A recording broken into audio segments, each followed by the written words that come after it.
এক ঝলকে আপনারা দেখছেন খবর বর্ধমান নিউজ, মানুষের সাথে মানুষের পাশে।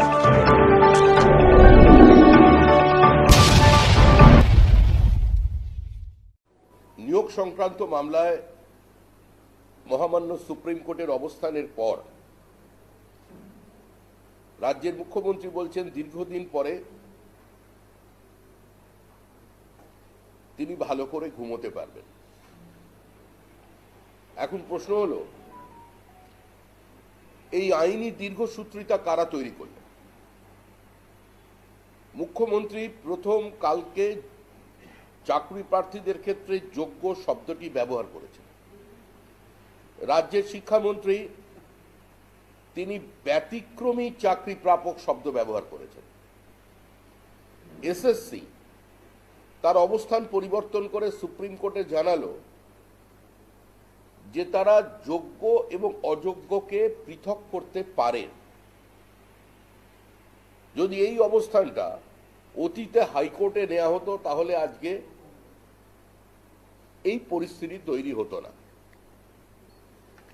আমাদের প্রধানমন্ত্রী পৃথিবীর জনপ্রিয়তম রাজনৈতিক ব্যক্তিত্ব নরেন্দ্র দামোদর দাস মোদী, তিনি এই বর্ধমানের উত্তরে তালিতে এসে একটি বিশেষ ঘোষণা করেছিলেন যে যারা যোগ্য চাকরি প্রাপক আছেন, যারা মেধার ভিত্তিতে চাকরি পেয়েছেন, বিজেপি সর্বতোভাবে দল হিসেবে তাদের সঙ্গে থাকবে। আমরা আমাদের অবস্থান মানুষের সামনে স্পষ্ট করেছি। আমরা চাই যারা যোগ্য ছিলেন তাদের মেধা যেন কোনোভাবে প্রতারিত না হন, তারা যেন কোনোভাবেই আজকে তৃণমূল সরকারের এই চাকরি বিক্রি চক্রান্তের মাঝখানে থেকে তাদের ভবিষ্যৎ যেন নষ্ট না হয়ে যায় এবং তাদের সুরক্ষা দিতে, তাদের সহযোগিতা করতে আমরা বদ্ধপরিকর। এখন যদি কেউ যেভাবে প্রচার চলেছে গতকাল সন্ধ্যা থেকে, তাতে মনে হচ্ছে সমস্ত বিষয় শেষ হয়ে গিয়েছে। রাজ্য সরকার বিরাট বড় স্বস্তি পেয়েছেন। সংবাদ মাধ্যমেও সৌভাগ্য বা দুর্ভাগ্যজনকভাবে বিষয়টি বহুল প্রচারিত যে রাজ্য সরকারের স্বস্তি মিলল। কিসের স্বস্তি মিলল? রাজ্য সরকার তো মামলা করতে গেছে সুপ্রিম কোর্টে যাতে ক্যাবিনেটকে এই গোটা তদন্ত প্রক্রিয়ার বাইরে রাখা যায়। রাজ্য সরকার সুপ্রিম কোর্টে এ কারণেই গেছে যাতে ক্যাবিনেটে যারা সুপারনিউমারি পোস্ট তৈরি করেছিলেন তাদের কাস্টোডিয়াল ট্রায়াল না হয়, তাদের হেফাজতে নিয়ে কেউ যেন তদন্ত না করে। রাজ্য সরকারের পক্ষ থেকে আইনজীবী দাঁড়িয়ে সুপ্রিম কোর্টে সওয়াল করতে গিয়ে বলেছেন যে ভোট চলাকালীন গোটা ক্যাবিনেটটা কি জেলের মধ্যে থাকবে? এই আশঙ্কা কার? রাজ্য সরকার। অর্থাৎ এর সঙ্গে যোগ্য এবং অযোগ্যের মধ্যে পৃথকীকরণের কোনো সম্পর্ক নেই। এবং কিসের ভিত্তিতে এই সেগ্রিগেশন হবে এটাও কিন্তু এখন পর্যন্ত অজানা। ওয়েমার শিটের প্রকৃত কার কাছে আছে, মিরর ইমেজ কোথায় আছে, কেন আছে, তার কিন্তু স্পষ্ট উত্তর এখন পর্যন্ত পাওয়া যায়নি। এবং স্বাভাবিকভাবেই প্রত্যেক স্টেক হোল্ডারদের কথা সুপ্রিম কোর্টকে শুনতে হবে। সেজন্য একটা অন্তর্বর্তী স্থগিতাদেশ তারা দিয়েছেন এবং 16 জুলাই, সম্ভব 16 জুলাই তো পরবর্তী শুনানির দিন। আমরা চাই যে যোগ্য যারা চাকরি প্রাপক আছেন তারা স্বপদে বহাল থাকুন, তাদের রক্ষা কবচ দিতে বিজেপি বদ্ধপরিকর, তাদের সহযোগিতা করতে। কিন্তু সমস্ত বিষয় যে শেষ হয়ে গেছে, দুশ্চিন্তার আর কোনো কারণ নেই, এটা মনে করারও কোনো বিষয় নেই। যারা মনে করছেন যে রাজ্য সরকারের যে মূল উদ্দেশ্য ছিল যে কোনো মূল্যে সিবিআই তদন্ত বন্ধ করতে হবে, সিবিআই তদন্ত বন্ধ হয়নি। এসএসসি যাদের অযোগ্য বলে ডিক্লেয়ার করছে, যারা সাদা খাতা দিয়ে চাকরি পেয়েছিলেন বা যাদের র্যাঙ্ক জাম্পিং হয়েছিল, তাদের কাস্টোডিয়ান ট্রায়াল এর যে নির্দেশ, তাদের হেফাজতে নিয়ে জিজ্ঞাসাবাদ করার নির্দেশ, সেটা কিন্তু বহাল আছে। এবং তাদের কার্যত মুচলেখা দিয়ে টাকা ফেরত দেবেন, এটা মেনে নিয়ে চাকরি করতে পারবেন, এটাও বলা হচ্ছে। এর অর্থ কি? যে সামনের দরজা বন্ধ হলেও ক্যাবিনেটের ভেতরে যে কোনো দিন পাশ থেকে কেউ ঢুকে পড়তে পারেন, সেটা অবশ্য তৃণমূল কংগ্রেসের চিন্তার ব্যাপার, সেটা নিয়ে আমাদের কিছু বক্তব্য নেই। আমরা প্রথম থেকেই মনে করি এটা একটা প্রাতিষ্ঠানিক লুট, একটা দুর্নীতি, এবং যে ভাষায় সুপ্রিম কোর্ট কার্যত এদের আক্রমণ করেছেন সেটাও নজিরবিহীন, সিস্টেমেটিক ফ্রড। এর থেকে আর শব্দ, মানে এর থেকে কঠিন শব্দ আর মনে হয় ব্যবহার করা সম্ভব ছিল না। এই জায়গায় দাঁড়িয়ে আজকে যে পরিস্থিতি তৈরি হয়েছে, যারা এর মধ্যে নিজের মেধার ভিত্তিতে টাকা দিয়ে বাজার থেকে চাকরি কেনেননি, চাকরি পেয়েছেন, তাদের সহযোগিতার কথা আমরা বলেছিলাম এবং মাননীয় প্রধানমন্ত্রীও বলেছেন। তাদের আইনি সহায়তা দেওয়ার জন্য যেটুকুনি তাদের জন্য আর্থিক সহযোগিতা প্রয়োজন আছে, এটা চালিয়ে নিয়ে যেতে গেলে, কারণ এটা একটা অত্যন্ত ব্যয় সাপেক্ষ বিষয়, আমরা তাদের পাশে থাকবো। আমরা 3 দিন আগেও এটা সাংবাদিক সম্মেলন করে ডেট জানিয়েছিলাম, এবং যেহেতু প্রধানমন্ত্রী বর্ধমান শহর থেকে তার বক্তৃতার মধ্যে দিয়ে তিনি এটা জানিয়েছিলেন মানুষের কাছে সহযোগিতার কথা, সেই জন্য আজকে আমরা একটা পোর্টাল আমাদের দলের পক্ষ থেকে চালু করছি। আজকে এই মুহূর্ত থেকে সেটা শুরু হচ্ছে, এবং একটা হেল্পলাইন নাম্বার, আমরা পোর্টালটা দেখাচ্ছি, হেল্পলাইন নাম্বারটা পরে আসছি। আমাদের এখানে পার্টির যিনি আইটির ইনচার্জ আছেন জয় মল্লিক, উনি আছেন এখানে, ওনাকে আমি বলবো যে পোর্টালটা একটু প্রেসকে দেখাতে, এবং তারপরে কিভাবে এটা অপারেট করা হচ্ছে, কিভাবে ব্যবস্থা করা হয়েছে হেল্পলাইন নাম্বার দিয়ে আইনি সহযোগিতার জন্য, এবং অন্যান্য ইনফরমেশন যেটুকুনি এক্ষেত্রে তাদের জানার বা দেওয়ার প্রয়োজন আছে সেইটা কমিউনিকেট করবার জন্য যেটা করার আমরা করছি।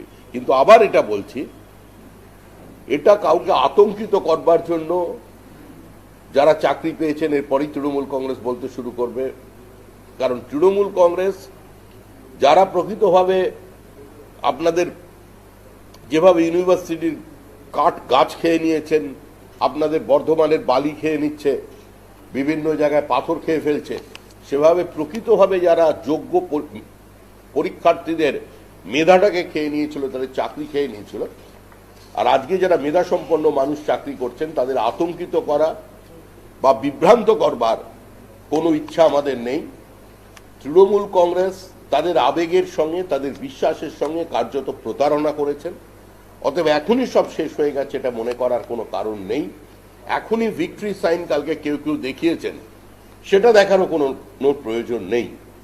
তাই যারা তারা সম্পূর্ণভাবে যাতে সুরক্ষিত থাকেন তার জন্য সমাজের সকলকে সচেষ্ট হতে হবে। গোটা স্কুল শিক্ষা ব্যবস্থা উঠে যাচ্ছে, তৃণমূলের পরিবারেরও ছেলে মেয়ে যারা আছেন তারাও যেরকম ক্ষতিগ্রস্ত, একইভাবে বিজেপি বা অন্যান্য রাজনৈতিক দল বা যারা রাজনীতির সঙ্গে যুক্ত নন, প্রত্যেকের পরিবারই আজকে কম বেশি এতে এফেক্টেড হয়েছে। কার্যত প্রাথমিক স্কুল এই মুহূর্তে কটা পশ্চিমবঙ্গে চলছে সেটাও আমরা দাবি করেছি শ্বেতপত্র প্রকাশ করে, শিক্ষা দপ্তর আমাদের জানাক। এই পরিস্থিতির মধ্যে যাতে স্কুল বেঁচে থাকে, বেসরকারীকরণ সর্বত্র যাতে শুরু হয়ে না যায়, গ্রামের মানুষ, প্রান্তিক ছাত্রছাত্রীরা যাতে সুযোগ পায়, যাতে পর্যাপ্ত শিক্ষক থাকে, প্রাথমিক স্কুলে যাতে ঠিকঠাক প্রধান শিক্ষক নিযুক্ত হন সেটা দেখার দরকার। এবং একইভাবে রাজশেখর মান্থার ঘরে আরেকটি যে মামলা চলছে প্রাইমারি নিয়োগ সংক্রান্ত, 59,000 চাকরির সেখানে প্রশ্ন আছে, সেখানেও সিবিআই তদন্ত করে বলেছে এখানে ব্যাপক চাকরি কেনা বেচা হয়েছে, আলু পটলের মতো খোলা বাজারে হয়েছে। কারণ এটা সমস্ত মানুষের জানা, বহু ক্ষেত্রে অভিযোগ তৃণমূলের পক্ষ থেকে এসছে।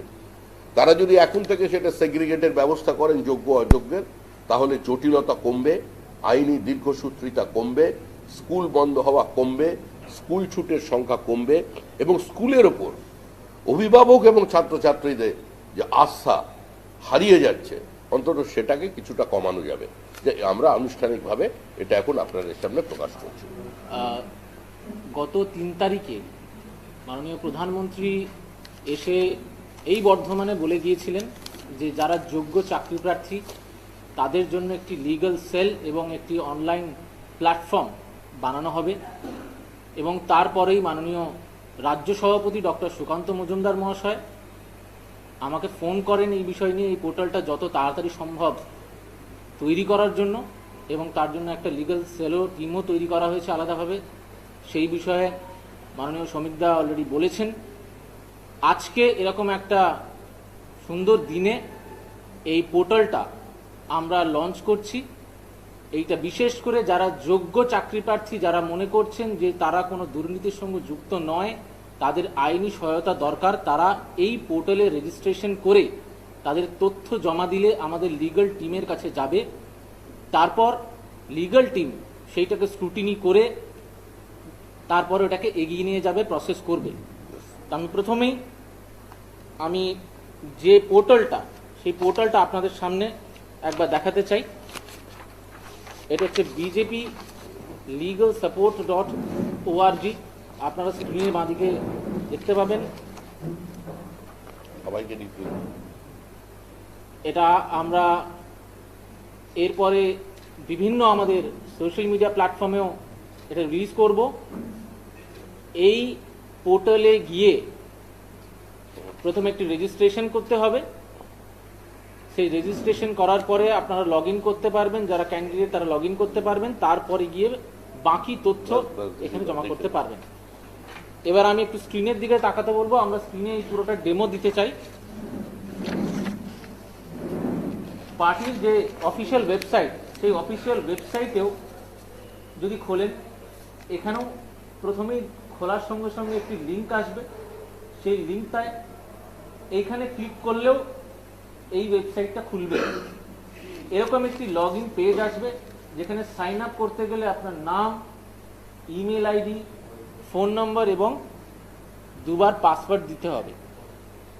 এইটা একবার হয়ে গেলে আপনার একটি অ্যাকাউন্ট এই প্ল্যাটফর্মে ক্রিয়েট হবে। এইটা করার কারণ এটা যে এইটা কিন্তু যার তার বা যে কোনো জায়গা থেকে হুট করে মনে হলো রেজিস্টার করে দিলাম, এরকম যাতে না হয় টেকনিক্যাল, তার জন্য একটা রেস্ট্রিকশন আমরা রেখেছি যে একটা অ্যাকাউন্ট ক্রিয়েট করতে হবে এই পোর্টালে। করার পরে আমরা আপনাদের দেখাচ্ছি যে আপনারা নিজেদের পাসওয়ার্ড দিলেন।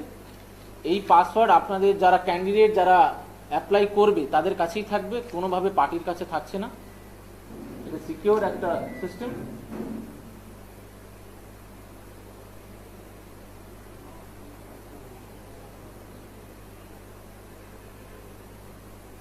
একবার এই সাইন আপটা করার পরে সঙ্গে সঙ্গে আপনার উপরে একটি রেজিস্ট্রেশন নাম্বার দেবে, জাস্ট ফর অ্যাকনলেজমেন্ট। দেখুন উপরে দেখিয়ে দিয়েছে। এইবারে যে ব্যক্তি অ্যাকাউন্টটা ক্রিয়েট করলো, সে তার মেইল আইডি এবং পাসওয়ার্ড দিয়ে ঢুকতে পারবে। আমরা আপনাদের দেখিয়েও দিচ্ছি প্রসেসটা। এইভাবে মেইল আইডি দিলেন, পাসওয়ার্ড দিলেন, তারপরে সাবমিট করে লগ ইন করলেন। করার পরে এই তথ্যগুলো ফিল আপ করতে হবে এবং এই তথ্যগুলোর পরে নিচে নিচে বেশ কিছু ডকুমেন্ট আপলোড করার জায়গা আছে। এই ডকুমেন্টগুলো আমাদের লিগ্যাল ডিপার্টমেন্ট থেকেই এসছে সাজেশন যে এই ডকুমেন্টগুলো দরকার এই কেসটা এগিয়ে নিয়ে যাওয়ার জন্য। এরপরে সাবমিট করলে তার সাবমিশন প্রসেসটা কমপ্লিট হলো। এবং আগামী দিন সে যদি জানতে চায় যে কোনোভাবে সে এটাকে দেখতে চায় যে কি কি আপলোড করেছিল, কি তথ্য দিয়েছিল, সেটাও সে ভবিষ্যতে এইখানে লগ ইন করে দেখাতে পারে। ওকে, থ্যাংক ইউ। আর এছাড়া একটা হেল্পলাইন নাম্বার আমরা এখানে রাখছি, 9150056618, 9150056618। যে কোনো এই পোর্টালটা অ্যাক্সেস করতে তথ্য প্রযুক্তিগত কোনো সমস্যা বা কোনো জিজ্ঞাসা যদি থেকে থাকে কারণ, তারা এই হেল্পলাইনে কল করতে পারেন। এছাড়া আইনগত কোনো যদি পরামর্শের বিষয় থাকে এই পোর্টাল সম্পর্কিত, তাহলেও এই হেল্পলাইনে কল করতে পারেন। প্যারালেলি দুটো জিনিস লঞ্চ হলো, সেটা হচ্ছে এক, এই পোর্টালটি এবং এই হেল্পলাইন নাম্বার যেটা মাননীয় শ্রমিকদা বললেন। এরপরে যদি কোনো প্রশ্ন থাকে আপনারা করতে পারেন। 26,000 চাকরি বাতিল হলো, বাতিলের স্থগিতাদেশ দেওয়া হয়েছে এবং অযোগ্য প্রমাণিত হলে বেতন ফেরত দিতে হবে। এখানে দাঁড়িয়ে প্রধান বিচারপতি একটা মন্তব্য করছেন যে এরকম প্রাতিষ্ঠানিক যে দুর্নীতি সেটা হলে পরে মানুষের সরকারি চাকরির প্রতি আস্থা উঠে যাবে, কি বলবেন? পশ্চিমবঙ্গের সরকারি চাকরির প্রতি কি মানুষের আস্থা আছে? এই মুহূর্তে পশ্চিমবঙ্গের এক বিপুল সংখ্যক মেধাসম্পন্ন ছাত্রছাত্রী তারা রাজ্য ত্যাগ করেছেন। একদিকে যেমন এ রাজ্যে যারা কায়িক শ্রম দেন তারা নেই, পরিযায়ী শ্রমিক হয়ে যাচ্ছেন, উপযুক্ত রোজগার নেই। ঠিক একইভাবে আজকে বেঙ্গালুরু শহরে আমরা বারবার যেটা বলি, দ্বিতীয় কথ্য ভাষা হচ্ছে বাংলা। 14,60,000-এর বেশি ছাত্র ছেলে মেয়ে সেখানে চাকরি করছে।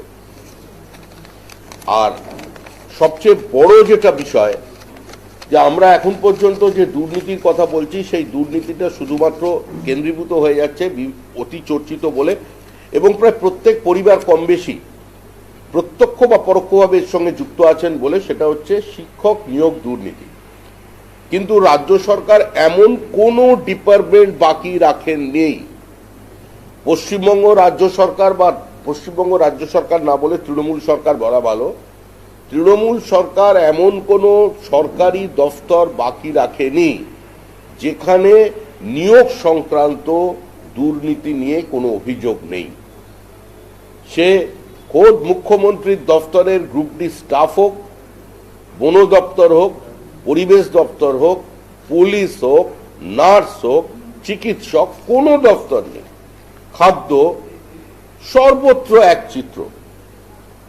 মাদ্রাসা শিক্ষা, সেখানে তো কোনো তালিকাই নেই, চাইলে তো উত্তর দেয় না, সেখানে আরো ভয়াবহ অবস্থা মাদ্রাসা শিক্ষকদের নিয়োগের যে দুর্নীতি। সুতরাং এটা নিয়ে স্বাভাবিকভাবেই সরকারি চাকরি এমনিতেই কমছে সারা পৃথিবী জুড়ে। মন্ত্রিসভা কোনোদিন দায় এড়াতে পারে না, কারণ যখনই পার্থ চট্টোপাধ্যায়ের বিরুদ্ধে আঙুল উঠেছিল, সঙ্গে সঙ্গে ফিরহাদ হাকিম বলেছিলেন যে যদি কোনো ভুল হয়ে থাকে সেটা পার্থ তার একার নয়, দায় আমাদের সকলের, কালেকটিভ রেসপন্সিবিলিটি তিনি কথা বলেছেন। আর এত বড় দুর্নীতি যে স্কুল বিক্রি নিয়ে আপনার বর্ধমান শহরের অলিতে গলিতে চায়ের দোকানে বসে আলোচনা করছে, রেট কত, কোনটা কি রেটে বিক্রি হচ্ছে তারা জানে, আর মন্ত্রিসভা জানে না, মুখ্যমন্ত্রী জানে না, এটা তো হতে পারে না। এটা তৃণমূলের অনুপ্রাণিত, তৃণমূলের অনুমোদিত প্রাতিষ্ঠানিক দুর্নীতি। তৃণমূল প্রার্থী হচ্ছে ঘাটালে তৃণমূল প্রার্থী দেব মারাত্মক একটা অভিযোগ করছে, বলছে 10 থেকে 20 তারিখের মধ্যে কেস করে খুন হতে পারে এবং নিজেদের লোককে ফোন করে মৃত্যু রাজনীতি করার ষড়যন্ত্র করছে বিজেপি। আর হারবে জেলে বিজেপি প্রার্থী তার দল খুনের ষড়যন্ত্র করছে। দেবের অভিযোগ ঘাটালে তৃণমূল অনেক কিছু বলে, তৃণমূলের বক্তব্যের কোনো গ্রহণযোগ্যতা বা কোনো প্রতিষ্ঠা এই মুহূর্তে নেই। এরকম অভিযোগ এখন মুখ্যমন্ত্রী স্বয়ং যেখানে দাঁড়িয়ে বলে যে বিভিন্ন ধরনের অভিযোগ নিয়ে আসছেন যার বাস্তব কোনো সঙ্গে যার কোনো যোগাযোগ নেই, সেটা অনুপ্রাণিত হয়ে একটা বিষয় বলছি, সন্দেশখালীর মহিলা মিতা মাই তিনি অভিযোগ করছেন যে বিজেপি কর্মী মামতি দাস তাকে মহিলা কমিশনের কাছে নিয়ে গিয়েছিল, সেখানে তারা অভিযোগ করেছিলেন কাজ করিয়ে টাকা দেওয়া হয়নি, সেটা সাদা কাগজে সই করিয়ে নেওয়া হয়েছিল, সেখানে এখন নির্যাতনের অভিযোগ তোলা হচ্ছে সেই কাগজ দেখিয়ে। সেই অভিযোগ তিনি করছেন, কি বলছেন? অভিযোগটা খতিয়ে দেখা দরকার। এরকম অনেক অভিযোগ এখন প্ল্যান করা হবে, ঠিক যেভাবে একটা ভিডিওকে প্ল্যান করা হয়েছে, ঠিক সময় এলে প্রকৃত তথ্য সামনে উঠে আসবে। কারাই কাজ করাচ্ছেন, কারা প্ল্যান্টেড ভিডিওর পরে সন্দেশখালীতে মিছিল করবার জন্য বাইরে থেকে লোক নিয়ে এলেন, কারা আন্দোলন ভাঙবার জন্য ভেতরে ঢুকেছিল পুলিশের সহায়তায়, পরে নদীতে ঝাঁপ দিয়ে প্রাণ বাঁচায়, সমস্তই সামনে আসবে। মনে করবেন সন্দেশখালীতে যারা প্রতিবাদ করেছিলেন তাদের মধ্যে 90% হচ্ছে তৃণমূল কংগ্রেসের ভোটার, তৃণমূল কংগ্রেসের অনুগামী। তারা বিজেপির হয়ে বিভিন্ন জায়গায় প্রচার করছেন। তাদেরও গতকালকে অন্যায়ভাবে, বেআইনিভাবে পরশুদিন রাত্রি 12:30টার সময় উলুবেড়িয়া থানার পুলিশ তাদের তুলে নিয়ে গিয়ে তাদের আধার কার্ড এবং তাদের ফোন কেড়ে নেয়। পরবর্তী সময়ে ভোর রাত্রে তাদের গিয়ে ফেরিঘাটে তুলে এসে তাদের ফোন আর আধার কার্ড ফেরত দেয়। সুতরাং এগুলো তৃণমূলের প্ল্যান করা। যে অভিযোগ সামনে আসছে সেটাও মানুষের সামনে আছে, এবং সন্দেশখালীর মহিলারাও যেটা বলে বেড়াচ্ছেন বিভিন্ন জায়গায় প্রকাশ্যে, তাদের এলাকায় এবং পশ্চিমবঙ্গের বিভিন্ন জায়গায় গিয়ে নির্বাচনী প্রচারে, সেটাও মানুষ শুনছে, মানুষ ঠিক করে। শশীবাজা বলছেন যে যারা অভিযোগ প্রত্যাহার করতে যাচ্ছে তাদের বিজেপি প্রাণনাশের হুমকি দিচ্ছে, 20 লক্ষ টাকা করে দাবি করা হচ্ছে। বোঝা গেল না। যারা অভিযোগ প্রত্যাহার করতে যাচ্ছেন, কোথায় অভিযোগ প্রত্যাহার করতে যাচ্ছেন? কে অভিযোগ প্রত্যাহার করতে পাঠাচ্ছে? বিজেপি তো নেই পশ্চিমবঙ্গে। সন্দেশখালীতে তো বিজেপি নেই। সন্দেশখালীতে বিজেপি কোথায়? এ তো তৃণমূল কংগ্রেসের বক্তব্য। সন্দেশখালীতে বিজেপি কোথায় আছে? সন্দেশখালী 2 নম্বর ব্লকে যেখানকার মহিলারা প্রতিবাদ করেছেন, সেখানে গত পঞ্চায়েত নির্বাচনে একটা আসন বিজেপি জিততে পারেনি। সেখানে বিধানসভায় একতরফা লিড করেছে, একটার পর একটা পঞ্চায়েতকে যারা পুরুষ শূন্য করে দিয়েছে। তো সেখানে বিজেপি কোথায়? বিজেপির এত শক্তি যে মহিলাদের থেকে 20 লক্ষ টাকা চাইবে, প্রান্তিক মহিলাদের থেকে। গল্পের একটা সীমা আছে। গল্পের গরুকে গাছে তোলা ভালো, কিন্তু গল্পের গরুকে এভারেস্টে তুলতে গেলে সেটা চলে, সেই গল্পটা নেবে না পাবে। মমতা বন্দ্যোপাধ্যায় বলছেন যে সত্যের জয় হবেই, যারা মানুষের মুখের ভাত কেড়ে নেয় তারা দানব ছাড়া কিছু নয়। একদম ঠিক কথা বলেছেন আমাদের মুখ্যমন্ত্রী কবি মনোজ, যা বলেন ঠিকই বলেন। মানুষ ছাড়বে না, মানুষ ছাড়বে না যারা মুখের গ্রাস কেড়ে নিয়েছে। জ্যোতিপ্রিয় মল্লিক যেরকম ঢুকে গেছেন জেলে মানুষের গ্রাস খেয়ে, যেরকম ভাবে ওই শঙ্কর আড্ড মিউনিসিপ্যালিটির চেয়ারম্যান একটা ফরেক্স কোম্পানির মধ্যে দিয়ে 20,000 কোটি টাকা বিদেশে পাঠিয়েছে, এখন ঢুকে গেছে জেলে, বেরোতে পারছে না। এর শেষ জীবনটা ওখানেই কাটবে, কেউ পার পাবে না। মুখের গ্রাস তৃণমূল কংগ্রেস খেয়েছে। অগ্নিকন্যার পার্টি মানুষের হৃদয়ে কতটা আগুন লাগাতে পেরেছেন সেটা অন্য বিষয়, আগুন লাগিয়ে দিয়েছেন মানুষের পেটে।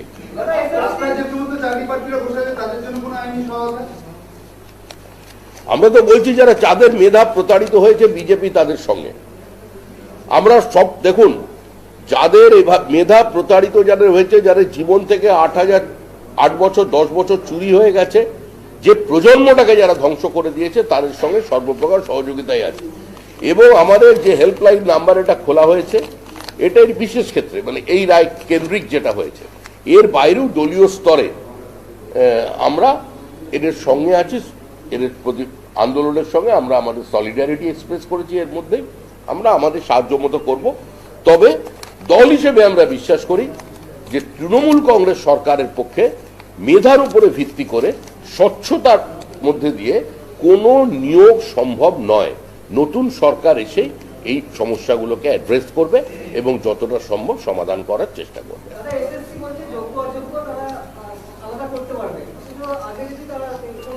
না, যোগ্য এখন তো সেটা পুরনো প্রশ্ন হয়ে গেছে। কোন কারণে যোগ্য অযোগ্যকে আলাদা তারা হাইকোর্টে করতে পারলো না? আর দেশের প্রধানমন্ত্রী বক্তব্য রাখলেন 3 তারিখ আপনাদের বর্ধমান শহরে, আর 4 তারিখে এসএসসি ঘোষণা করে দিল যে তারা এই সেগ্রিগেশনটা করে দিতে পারবেন। এর পেছনে রহস্য কি এসএসসি বলতে পারে? এবং এসএসসি কিসের উপর নির্ভর করে যোগ্য অযোগ্য বলছেন? এবং এক্ষেত্রে এসএসসির আগে হলফনামা আমরা দেখি, এসএসসি এফিডেভিট করে কি জানাচ্ছে সেটার উপরে নির্ভর করেই আমরা এই সম্পর্কে কোনো মন্তব্য করতে পারবো। আমরা চাই যোগ্য যারা চাকরি প্রাপক ছিলেন তাদের স্বার্থ সুরক্ষিত হোক, তারা সস্থানে সসম্মানে চাকরি করুন, এবং যারা চাকরি কিনেছেন তাদের সরিয়ে দিতে হবে, তাদের শাস্তিমূলক ব্যবস্থা নিক। কিন্তু শুধুমাত্র যারা চাকরি কিনেছিল, বেআইনিভাবে সাদা খাতা জমা দিয়েছিল, টাকার বিনিময়ে চাকরি পেয়েছে, তো আসলে যারা টাকাটা নিয়েছে এবং টাকাটা নেবার অনুমোদন যারা দিয়েছে তাদের দৃষ্টান্তমূলক শাস্তি হওয়া উচিত, তাদের গ্রেফতার করা উচিত। হাইকোর্টে চাকরি বাতিল হওয়ার পর মমতা বন্দ্যোপাধ্যায় এবং একই সঙ্গে তৃণমূলের ছোট বড় নেতাদেরকে বিচার ব্যবস্থাকে বিজেপি কিনে নিয়েছে বলে বলতে শোনা যাচ্ছিল। পরক্ষণে আবার সুপ্রিম কোর্টে যখন স্থগিতাদেশ দিল, তখন মমতা বন্দ্যোপাধ্যায় বলছেন যে এই রায়ে আমরা খুশি। কি বলবেন? তৃণমূল কংগ্রেস কোনো রাজনৈতিক দল নয়। একটা রাজনৈতিক দল যারা যুক্তরাষ্ট্রীয় ব্যবস্থাকে মেনে নিয়ে সংসদীয় গণতন্ত্রে অংশগ্রহণ করেছেন, সংসদে মধ্যে দাঁড়িয়ে, বিধানসভার মধ্যে দাঁড়িয়ে যারা সংবিধানের শপথ নিচ্ছেন, তারা সাংবিধানিক ব্যবস্থাকেই প্রতি পদক্ষেপে আক্রমণ করছেন। তারা সাংবিধানিক প্রধানকে মানেন না, বিচার ব্যবস্থাকে মানেন না, সংবাদ মাধ্যমকে আক্রমণ করেন, সাংবাদিকদের রক্তাক্ত করছে মেরে, বিভিন্ন সংবাদপত্রের কাছে হুঁশিয়ারি দিচ্ছেন। কুণাল ঘোষকে যেদিন সরিয়ে দেওয়া হয়েছিল, আবার এখন মিলন হয়ে গেছে যদিও, এদের তো যাওয়া আসা চলে। কুণাল ঘোষকে যেদিন সরিয়ে দেওয়া হলো মুখপাত্রর পদ থেকে, সেদিন ডেরেক ওব্রায়ানের যে চিঠি এসেছিল সংবাদ মাধ্যমে, তার তলায় কার্যত সংবাদ মাধ্যমকে থ্রেট করা হয়েছে। তো প্রত্যেকটি গণতান্ত্রিক স্তম্ভকেই তৃণমূল কংগ্রেস আক্রমণ করে, ফলে এদের কথাবার্তার ঠিক প্রতিক্রিয়া দেওয়াটাও রাজনৈতিকভাবে সম্ভব সবসময় হয়ে ওঠে না।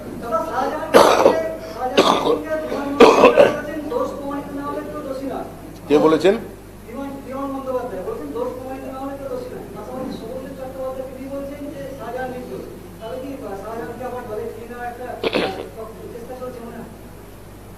শাহজাহানই তো ওদের কাছে একমাত্র আরাধ্য দেবতা। শাহজাহানের তো কোনো ভুল নেই। তৃণমূল কংগ্রেসের যা ঘোষিত কর্মসূচি, যা এজেন্ডা, যা সংস্কৃতি, তৃণমূল কংগ্রেস যা চায়, তৃণমূল কংগ্রেস সমাজকে যেভাবে দেখতে চায়, শাহজাহান সততার সঙ্গে, স্বচ্ছতার সঙ্গে এবং দৃঢ়তার সঙ্গে সেটাই রূপায়িত করছিল। তৃণমূল কংগ্রেসের কথার বাস্তবায়িত করবার আপ্রাণ চেষ্টা করে গেছে শাহজাহান। তো সেই তো রোল মডেল, এরাই তো ভবিষ্যতের বাংলার মুখ। শাহজাহান, অনুব্রত, আপনার বাকিপুর, এদের নেই তো তৃণমূল, তার সঙ্গে থাকবেই। আর স্পিকার, ওনার এমনি দৃষ্টিশক্তির একটু অভাব আছে। আমাদের মহামান্য যিনি স্পিকার আছেন বিমানবাবু, তিনি মানে আইন বিশেষজ্ঞ, তবে ওনার একটাই সমস্যা, এক্ষেত্রে অবশ্য কানে শুনে বলেছেন। ওনাকে এখন জিজ্ঞাসা করুন গিয়ে বিবৃতি দেওয়ার সময় সাংবাদিকদের কাছে অনুরোধ করব যে কৃষ্ণকন্যালী কোন দলে ছিলেন আর বিশ্বজিৎ দাস কোন দলে ছিলেন, এটা উনি বলুন। উনি এই যুগে ধৃতরাষ্ট্র। রাজ্যের সম্মতি না নিয়ে বাংলায় একের পর এক সিবিআই তদন্ত দেওয়া হচ্ছে। এই তদন্তকে চ্যালেঞ্জ করে সুপ্রিম কোর্টে রাজ্য যাচ্ছে এবং রাজ্যের হয়ে সওয়াল করবেন কপিল সিব্বল। সেটাই তো স্বাভাবিক। আবার আপনার আমার দেওয়া ট্যাক্সের টাকার সর্বনাশ হবে। ধারাবাহিকতা বজায় রেখে তৃণমূল আবার তিরস্কৃত হয়ে বকে দিয়ে আবার তৃণমূলকে বাড়ি কাটিয়ে দেবে। যে কটা তদন্ত হচ্ছে সারা দেশ জুড়ে, যেখানে কোনো রাজনৈতিক ব্যক্তিত্ব তদন্তের সঙ্গে যুক্ত বা তদন্ত তার বিরুদ্ধে চলছে, সবকটাই চলছে আদালতের নির্দেশে। তৃণমূল কংগ্রেস কোটি কোটি টাকা খরচা করেছে মানুষের সিবিআই তদন্ত, ইডির তদন্ত, এনআইএ এর তদন্ত বন্ধ করবার জন্য, কিন্তু প্রতি ক্ষেত্রেই বিফল হয়েছে।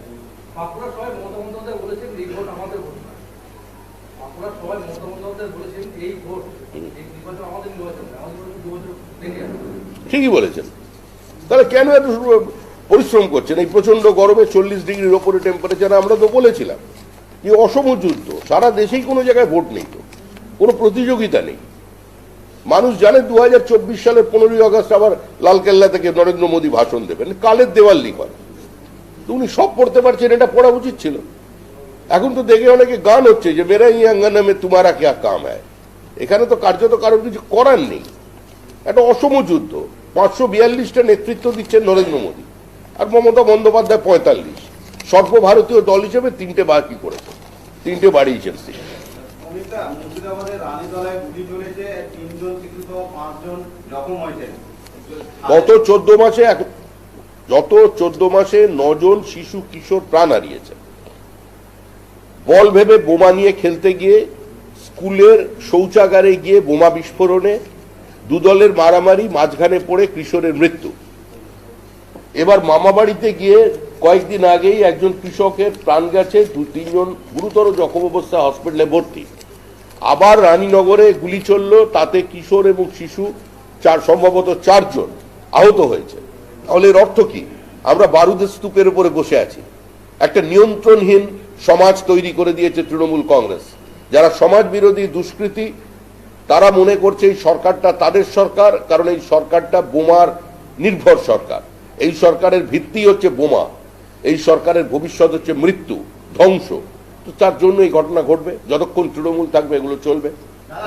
প্রধানমন্ত্রী রাহুল গান্ধী এবং কংগ্রেসকে আক্রমণ করেছে এবং বলেছে যে আদানি আম্বানির সঙ্গে যোগসাজশের অভিযোগে বড় হয়েছেন প্রধানমন্ত্রী, এবং পাশাপাশি প্রশ্ন করেছে যে কত কালো টাকা পেয়েছে কংগ্রেস এবং হঠাৎ কেন আদানি আম্বানিকে আক্রমণ করা বন্ধ করে দিলেন। নিশ্চয়ই গোপনে কোনো চুক্তি হয়েছে।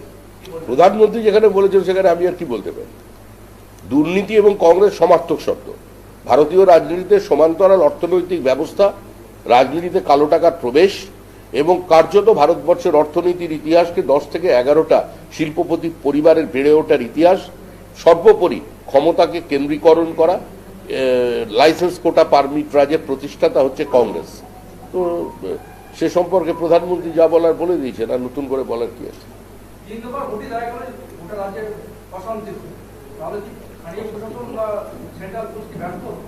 সেরকম খুব একটা অশান্তি হয়নি। বাংলার রাজনীতি তো খুব একটা, ভোটটা খুব একটা নিরামিষ নয়, কারণ আমাদের এখানে বিহার উত্তরপ্রদেশ পর্যন্ত যে ভোট সংস্কৃতি থেকে বেরিয়ে আসতে পেরেছে, আমরা সেটা থেকে বেরোতে পারিনি। এখন আমরা সেন্ট্রাল ফোর্সকে বলেছি যে ভোট পরবর্তী হিংসাটা যাতে কম হয় বা ভোটের পরে যাতে সন্ত্রাসটা কম হয় দেখা। আজকে যে গুলি চালানোর ঘটনা আমার সাংবাদিক ভাই বললেন, সেটা হয়েছে একটা বাড়ির ছাদে জল পড়া নিয়ে, হ্যাঁ, কিন্তু সেখানেও গুলি চলে যাচ্ছে। আসলে এত বোমা বন্দুক পিস্তল যদি ছড়িয়ে থাকে আর বাইরে থেকে সেন্ট্রাল ফোর্স এসে সমস্ত অবস্থা রাতারাতি বদলে দেবে আইন শৃঙ্খলা, এটা তো আশা করাটাই ভুল, এটা সম্ভব নয়। বিতর্কে সন্দেশকারীর উপপ্রধান গণেশ হালদার তিনি যেটা বলছেন যে বিজেপি সমর্থকেরা মার্কিং এ আছে, মার খাবে ভোটের পর, বেঁচে যাবে তৃণমূল করলে, কি বলবেন? যেটা তৃণমূলের ভাষা সেটাই বলেছে। আপনাদের এখানে বর্ধমানে আপনার এখানকার যে এমএলএ, আপনার এখানকার যিনি এমএলএ, তার বিরুদ্ধে তো প্রকাশ্যে আমরা অভিযোগ করছি ভোট পরবর্তী হিংসা থেকে কুখ্যাত দুষ্কৃতি আখ্যা দেওয়া হয়েছে সিবিআই তদন্তে, তার নাম উঠে এসেছে। আমাদের যে ছেলেটিকে মেরে, ওর নাম হচ্ছে সোমনাথ হালদার, তাকে মেরে তার হাত ভেঙে দিয়েছে। আজকেও সে বাড়ি বাড়ি গিয়ে বৃদ্ধ যারা বয়স্ক মানুষজন আছেন তাদের যে ভোট চলছে সেই কাজের জন্য ডোর টু ডোর ক্যাম্পেনে যেখানে গেছেন, সেখানে তার এলাকায় হাত থেকে বিজেপির ব্ল্যাক নিয়ে, বিজেপির লিফলেট নিয়ে ছোট ছোট করে ছিঁড়ে ফেলে দেওয়া হচ্ছে। 200 মিটারের মধ্যে থানা থেকে যার বাড়ি, তাকে এভাবে রাস্তায় ফেলে পেটালো। আর তারপরে আপনার বর্ধমান থানার পুলিশ তাকে নিয়ে 164 গোপন জবানবন্দি নিয়ে বলছেন যে হাত ভেঙে গেছে, কথাটা বলা যাবে না, কোনো নির্দিষ্ট এই ব্যক্তির নাম করা যাবে না। আমরা তো বিকালবেলা থানা ঘেরাও করছি, আমরা সরাসরি বর্ধমান থানার ওই কনসার্ন অফিসার যিনি আজকে সোমনাথের গোপন জবানবন্দি নিচ্ছিলেন, তাকে যেভাবে বলতে, স্টেটমেন্ট দিতে বাধ্য করেছে এবং সে সেখান থেকে বেরিয়ে সরাসরি আইসির কাছে গেছে। আমরা তো তার বিরুদ্ধে কালকে সকালে বর্ধমান কোর্টে মামলা রুজু করছি, আজকে বিকেলে আমরা থানা ঘেরাও করছি। আজকে যদি আপনার সামনে বর্ধমানের মতো একটা ঐতিহ্যশালী অভিজাত শহরের মধ্যে যদি এই ঘটনা ঘটে, তাহলে সন্দেশখালী 3টে নদী পেরিয়ে পৌঁছতে হয়, তো সেখানে বাঘের পাশাপাশি মানুষ থাকে, সাপের সঙ্গে মানুষ থাকে, সে ওই ভাষায় কথা বলবে, এটা স্বাভাবিক। আর এটাই তৃণমূলের ভাষা, এই কথাই তৃণমূল সব জায়গায় বলছে। বিজেপিকে ভোট দাও, লক্ষ্মীর ভান্ডার বন্ধ, স্বাস্থ্যসাথী বন্ধ।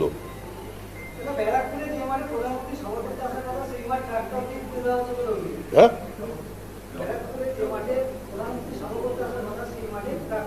এমনি তো পশ্চিমবঙ্গকে বন্ধা বানিয়ে দিয়েছেন। একটা অন্তত ভালো কাজ করছেন, প্রধানমন্ত্রীর আগে মাঠটা চাষ করে দিচ্ছেন, প্রধানমন্ত্রী ওখানে এসে ভালো করে পদ্ম ফুলের চাষ করে দিয়ে চলে যাবেন। আজকে হারোয়ায় বিজেপি নেতা বিকাশ সিং এবং অর্চনা মজুমদার তারা আক্রান্ত হয়েছে এবং যেটা অভিযোগ হচ্ছে যে তৃণমূলের নেতৃত্বে হামলা চালানো হয়েছে। দেখুন, আমি এইমাত্র আপনার কাছ থেকে শুনলাম, তো স্বাভাবিকভাবে হাড়োয়াতে তো অন্য কোনো রাজনৈতিক দল নেই। হাড়োয়াতে যেটা আছে সেটা তৃণমূল কংগ্রেস আছে, তৃণমূলের সন্ত্রাস আছে, আর তৃণমূলের ধর্মান্ধ কিছু মানুষজন আছে যারা হাড়োয়ায় বিভিন্ন সাম্প্রদায়িক উস্কানি দেয়, বিভিন্ন জায়গায় হেড স্পিচ প্রকাশ্যে চালায় এবং বিভাজনের রাজনীতি করে। তো স্বাভাবিকভাবেই তারাই আক্রমণ করেছে। তৃণমূল শেষ চেষ্টা করছে, দক্ষিণবঙ্গে ভোট ঢুকছে, তৃণমূল একটা ভয়ের আবহ তৈরি করে নির্বাচন পার করাতে চাইছে, কিন্তু সম্ভব হবে না। উত্তরবঙ্গেও শূন্য, দক্ষিণবঙ্গেও তৃণমূল যত চেষ্টা করে দিক, এবারে নির্বাচনে তৃণমূল ডাবল ডিজিট পার করতে পারবে না। আবার বলছে, এবারের নির্বাচনে তৃণমূল ডাবল ডিজিট মানে 10-এ পৌঁছতে পারবে না।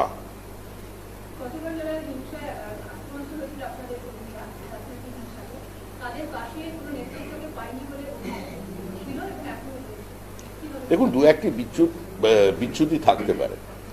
বহু জায়গায় এমন পরিস্থিতি তখন তৈরি হয়েছিল যে সহায়তা করবার জন্য যখন নেতা বা তার বাড়িতে পৌঁছবেন, তখন তাদেরই পাশের কর্মী বলছেন যে আপনারা যদি এখন আসেন তাহলে আমাদের বাড়িটাও ভাঙচুর হবে। দু এক জায়গায় কারোর মনক্ষুণ্ণ হয়ে থাকতে পারে। ফুল প্রুফ সিস্টেম তো কেউ দিতে পারে না। আমরাও এটা দাবি করতে পারি না যে সমস্ত কর্মীদের পাশে আমরা দাঁড়াতে পেরেছি, তবে অধিকাংশ অনেক বেশি কর্মীর পাশে আমরা ছিলাম। এবং যারা সে সময় আক্রান্ত হয়েছিলেন তারা সংঘবদ্ধভাবে এবারের নির্বাচনেও আপনার এই কেন্দ্রের প্রার্থী দিলীপ ঘোষকে জেতানোর জন্য এবং পাশের কেন্দ্রের প্রার্থী অসীম সরকারকে জেতানোর জন্য কাজ করছেন, সারা রাজ্যেই করছেন।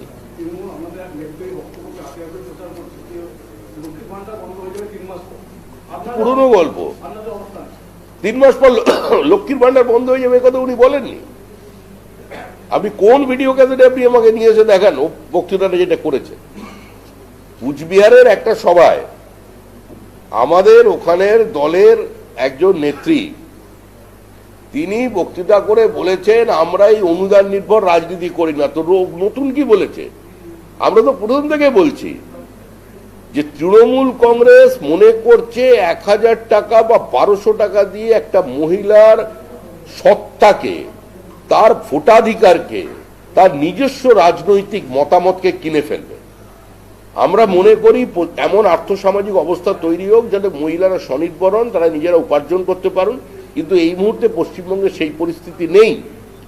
তাই যতদিন পর্যন্ত সেই পরিস্থিতি না তৈরি হচ্ছে, আগামী 3 বা 4 বছর নতুন সরকার আসা, ততদিন পর্যন্ত অন্নপূর্ণা মধ্যে দিয়ে আমাদের যে স্কিম তার মধ্যে দিয়ে প্রতি মাসে প্রত্যেক মহিলাকে 3000 টাকা করে দেয়া হবে। লক্ষ্মী আর অন্নপূর্ণার মধ্যে তো আকাশে বা ধর্মের মধ্যে কোনো বিভেদ নেই। আমরা এই কথাটা বলি, সেই কথাটাই উনি বলেছেন, সে কথাটাকে একটা লাইন তুলে এনে মিস ইন্টারপ্রিট করা হচ্ছে। কিন্তু মানুষ এই কথাটা নেয়নি, তৃণমূলের বক্তব্যটা নেয়নি। সেজন্য যত চেষ্টা করুক হোক না কেন, কুচবিহারেও তৃণমূল হারবে, আলিপুরদুয়ার হারবে, কুচবিহার হারবে, জলপাইগুড়ি হারবে, মালদা উত্তর হারবে, মালদা দক্ষিণ হারবে, দার্জিলিং হারবে, রায়গঞ্জ হারবে। তৃণমূল জিতছে না। উত্তরবঙ্গে তৃণমূল শূন্য, বর্ধমানে তৃণমূল হারবে, বালুরঘাটে তৃণমূল হারবে, বর্ধমানে 2 আসনে তৃণমূল হারবে, আসানসোলে তৃণমূল হারবে। তৃণমূলের জয় নেই, এই রাস্তায় তৃণমূলের পথে জয় নেই।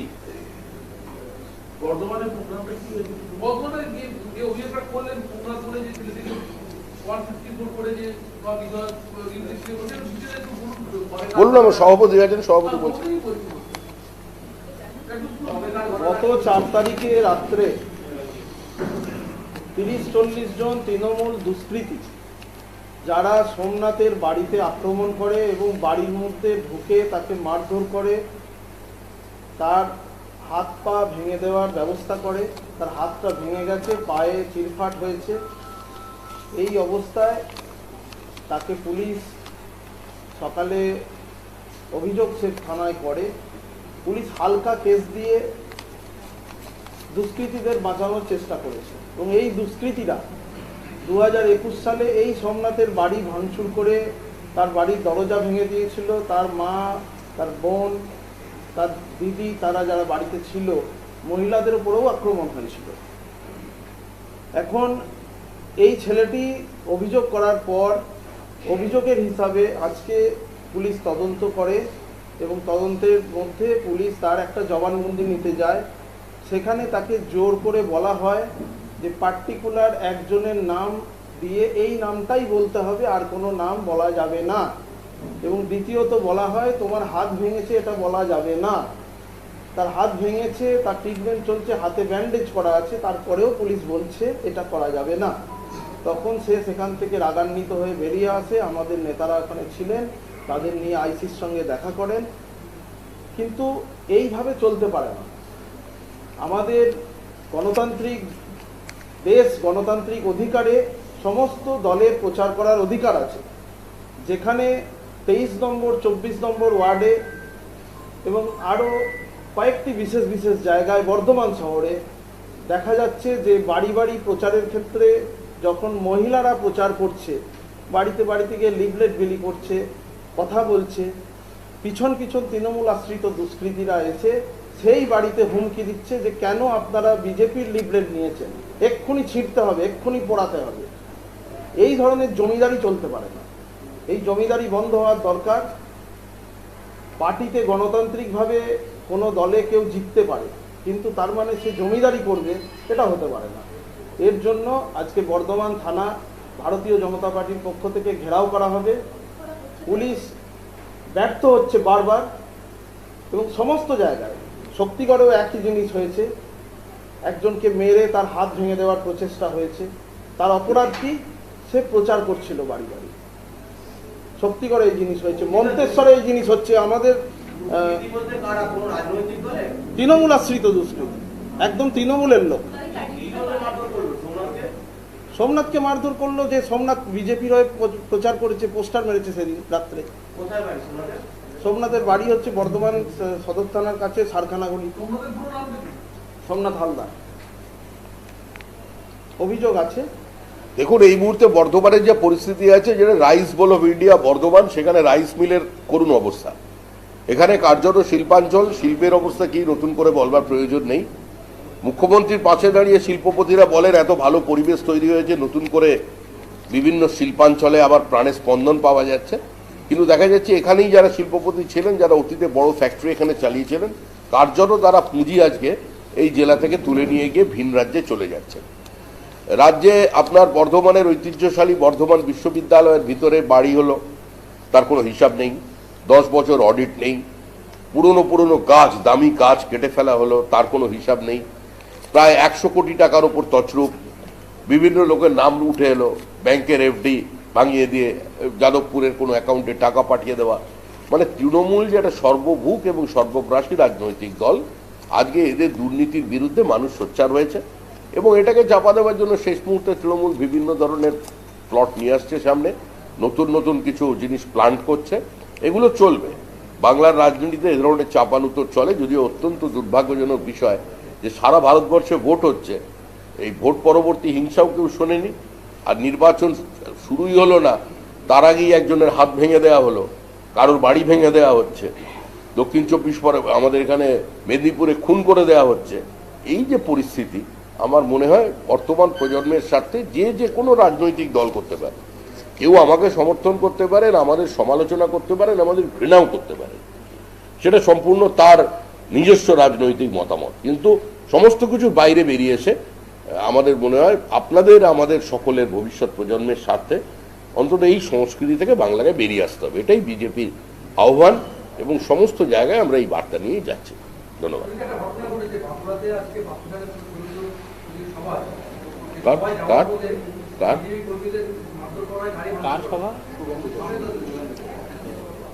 দেখুন, দক্ষিণবঙ্গে ঢোকার সঙ্গে সঙ্গেই তৃণমূল সমূর্তি ধারণ করেছে।